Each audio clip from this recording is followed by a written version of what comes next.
और अब आइए बात करते हैं विधानसभा चुनाव के ऐलान के साथ ही तैयारियों की।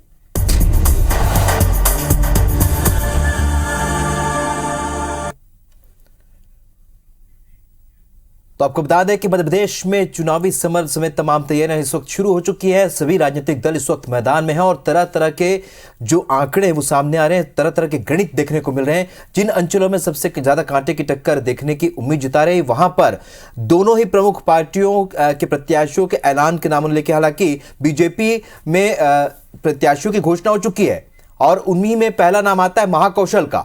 38 विधानसभा सीटों वाले जबलपुर संभाग यानी कि महाकौशल में बीजेपी की सबसे ज्यादा आकांक्षी विधानसभा सीटें हैं। 2018 के विधानसभा चुनाव में महाकौशल कांग्रेस के लिए सत्ता की चाबी साबित हुआ था। 2018 में कांग्रेस को महाकौशल की 38 में से 24 सीटों पर जीत मिली थी, तो एक सीट पर निर्दलीय प्रत्याशी भी जीता था और भारतीय जनता पार्टी 13 सीटों पर सिमट कर रह गई थी। अब समर 2023 की बात करते हैं। भाजपा ने सबसे ज्यादा ताकत महाकौशल अंचल में ही लगाई है। बीजेपी ने यहां अपने सबसे ज्यादा 4 सांसदों को विधानसभा के चुनाव के मैदान में उतारा है। बीजेपी महाकौशल की 38 में से 28 सीटों पर अपने प्रत्याशी घोषित कर चुकी है। विजेंद्र पांडे हमारे सहयोगी और ज्यादा जानकारी के साथ चर्चा के लिए हमारे साथ इस वक्त लाइव जुड़ रहे हैं। विजेंद्र, जिस तरीके से महाकौशल में पिछले चुनाव में हमने देखा, यहां पर कांग्रेस को खासी बढ़त मिली। 38 सीटों में से 28 सीटों पर बीजेपी ने प्रत्याशियों का ऐलान कर दिया है, लेकिन इसमें सबसे अहम बात यह कि 4 सांसदों को यहां पर टिकट दिए गए हैं। विजेंद्र, क्या फोकस है? क्या इस बार जीत के लिए पूरा जोर लगा रही है बीजेपी? बेशक राहुल, सही कहा आपने कि जिस तरह से सांसदों को और सबसे ज्यादा सांसदों को महाकौशल के चुनावी रण पर ही उतारा गया है, इससे ये संदेश तो सीधा सीधा जा रहा है कि भारतीय जनता पार्टी न सिर्फ महाकौशल जीतने के लिए एड़ी चोटी का जोर लगा रही है, बल्कि महाकौशल के लिए अपना सर्वस्व न्यौछावर करने के लिए भी तैयार है। कई चीजों से समझा जा सकता है कि 4 सांसद जो यहाँ पर उतारे गए हैं, उनमें से 2 जो है वो केंद्रीय मंत्री हैं।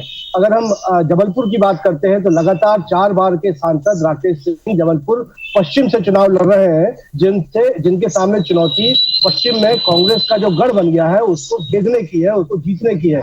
इसी तरह अगर नरसिंहपुर की अगर हम बात करते हैं तो सबसे दिलचस्प चुनावी मुकाबला नरसिंहपुर में महाकौशल में नजर आता है, क्योंकि 4 विधानसभा सीटों वाला ये जिला है राहुल, लेकिन इनमें से 2 सीटों पर सांसद लड़ रहे हैं। केंद्रीय मंत्री प्रहलाद पटेल नरसिंहपुर से चुनाव मैदान में है और गाडरवारा से वरिष्ठ जो सांसद है बीजेपी के राव उदय प्रताप सिंह, वो चुनाव मैदान में है। इसी तरह मंडला की निवास सीट से केंद्रीय मंत्री फग्गन सिंह कुलस्ते चुनाव मैदान में है। तो ये चीजें बताती हैं कि किस तरह से बीजेपी अपना जो बेस्ट परफॉर्मेंस है वो यहाँ करना चाहती है और जीत की गारंटी हर हाल में चाहती है और रिस्क नहीं लेना चाहती भारतीय जनता पार्टी। अगर हम इसका विश्लेषण करते हैं तो यही समझ में आता है, क्योंकि जो चौथी लिस्ट बीजेपी की ओर से जारी की गई है उसमें जबलपुर पाटन से वरिष्ठ बीजेपी के विधायक अजय बिश्नोई को फिर से टिकट से नवाजा गया है, जबकि लगातार अजय बिश्नोई बागी तेवर दिखाते आए थे। जब से मध्य प्रदेश में 2020 के बाद उपचुनाव के बाद सत्ता परिवर्तन हुआ था, तब से अपनी ही सत्ता और संगठन को आड़े हाथों ले रहे थे। कह रहे थे बार बार कि महाकौशल सिर्फ फड़फड़ा सकता है और जो क्षेत्रीय उपेक्षा हुई कैबिनेट में उसको लेकर आईना दिखा रहे थे, लेकिन फिर भी उनको भी टिकट से नवाजा गया। ये बताता है कि बीजेपी कहीं से भी कोई रिस्क नहीं लेना चाहती और महाकौशल में चूंकि सबसे ज्यादा यहाँ पर उनकी 25 आकांक्षी विधानसभा सीटें आती है, लिहाजा उसी हिसाब से रणनीतियां जो है यहाँ पर तैयार की गई है। और 2018 का जब हम देखते हैं गणित, तो 25 सीटें कहीं ना कहीं बीजेपी के हाथ से जो निकली हुई थी उसके लिए लगातार समीकरण बनाए गए हैं। लेकिन यहाँ ये भी देखना होगा राहुल की किस तरह से यहाँ पर बहुजन समाज पार्टी और गोंडवाना गणतंत्र पार्टी में जो गठबंधन हुआ है, आदिवासी वोट बैंक महाकौशल में माना जाता है, वो इस बार किस रुख पर जाएगा। क्योंकि पिछला चुनाव ये बताता है कि आदिवासियों ने सीधे तौर पर कांग्रेस पार्टी पर भरोसा जताया था, लेकिन इस बार जीजीपी और बीएसपी का जो गठबंधन है ये किस तरह से परफॉर्म करेगा ये भी देखने लायक होगा। और चुन कर यहाँ पर जो प्रत्याशी दिए गए हैं उसकी काउंटर स्ट्रेटजी कांग्रेस भी बनाने में जुड़ी हुई है। माना जा रहा है कि नवरात्रि से पहले ही कांग्रेस की टिकट आएगी।